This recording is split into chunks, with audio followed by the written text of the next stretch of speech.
How's it going, everyone? Welcome back to another GTA Online car review. My name is Saintsfan, and today the Declasse Vamos was released, and in this video, I will be answering the question, is it good and should you buy? And I guess you might kind of tell from the title and from the thumbnail, this is a buyer beware episode because this car, it's got some weird stuff going on with it. And when I mean weird, I mean like weirder than a lot of the other cars in the game. But before we get into the cons, to the bad stuff, let's talk about the positive stuff. I would say the customization and the looks are actually pretty good. I mean, it's not great like usual, but they do have some decent customization. You can choose, obviously, your front bumper, your back bumper. They have a really cool, unique option on this for the wheelie bar and actually a parachute, although it doesn't actually work. It's just cosmetic. It's got some pretty cool liveries. You can go sort of old school rusted look if you want. There's a few liveries for that. You can go more of like a race style. So there's a few options you have when customizing this car. Another cool thing, they have a grill option, or I think a few grill options that actually have movement to them. So you get some cool, unique stuff like that. It does only have a primary and a secondary, but I don't know. Like I said, it's pretty damn good for what it is. Now, this car does cost $598,000, I believe. So basically $600,000, which that may be too much for what you're getting here. If you really, really want this car just to sit in your garage, I'd hold out until it goes on discount, inevitably in a couple of weeks. But like I said, this thing does look pretty cool. Like if you're into muscle cars and you're into muscle cars looking good, I would say they did a pretty good job with this vehicle. Okay, now, what they didn't do a good job with is actually driving this thing. This thing, and I know this is somewhat subjective, but to me, this may be the worst handling out of any vehicle in GTA Online. I don't know if you can really tell or not, because I'm just in single player. I didn't even want to waste money in online on this. So I'm just in single player driving it around, and granted, look, I've turned off traffic, so obviously I'm not dealing with the NPCs, which you are going to have to deal with in online. So I think these problems are going to be even greater in online because you're going to have to be weaving and swerving in between NPCs not to hit them. But the handling is so bad.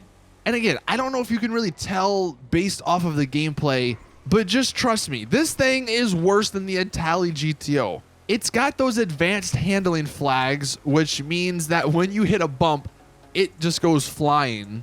For whatever reason, this car pulls either to the left or right. I don't exactly know why it was doing this, but when I was driving, again, single player, no traffic, I'm trying to just go straight, the car would just sort of turn itself to the left or to the right, and I'd have to recorrect every like 2 seconds. I don't know what even causes that, but I don't believe any other car in the game does that. This is like the first one I've really noticed it with. And the most hilarious thing of it all is that this thing is so imbalanced. And what I mean, like the weight is imbalanced because you'll literally be taking a corner, turning left or right, and your car just flips for no reason. I don't think it's happened with any other car. Maybe some of the bigger trucks in the game if you get enough speed, but this is a muscle car that doesn't really go that fast. I believe the max speed I got it up to was about like 115, 120, which I guess is average compared to the other muscle cars. But you may have already seen in a couple of clips, I'm just driving and the car flips over, or it almost flips over. The traction is absolutely terrible on this car, and I guess if you like that sort of thing, you may like this car, but there's just way better vehicles that have less traction that are way more fun to drive. This one is so damn complicated to drive because you're always fighting against the car. And like I said, for the third time, this isn't single player with no traffic.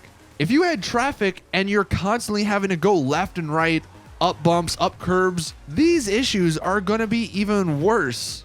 So that's the buyer beware about this vehicle. Know that it's almost one of the worst handling cars in the game. So like I said, if you are buying this strictly for looks, just wait until it goes on sale because you're not going to be driving it anyway. It's just going to be sitting in your garage. there's no need to pay the 600K plus to get it right now. And honestly, if you don't want it for your garage, there's really no need to get this vehicle. So hopefully this maybe helps you guys understand a little bit more about the Vamos. Hopefully you didn't waste your money already. I don't know what the hell Rockstar was doing when they were doing the handling on this vehicle. It just makes no sense whatsoever. Let me know your thoughts in the comment section below. Do you agree? Do you sort of understand what I'm saying with the handling? I know some people out there like that sort of stuff, but I just think this is a terrible handling vehicle, and it may be one of the worst. Thank you all for watching though. Please drop this video a like, share it with your friends, let them know how horrible the Vamos is. It's gonna do it for this video. Subscribe if you're new around here, and as always, I will see you guys in the next one.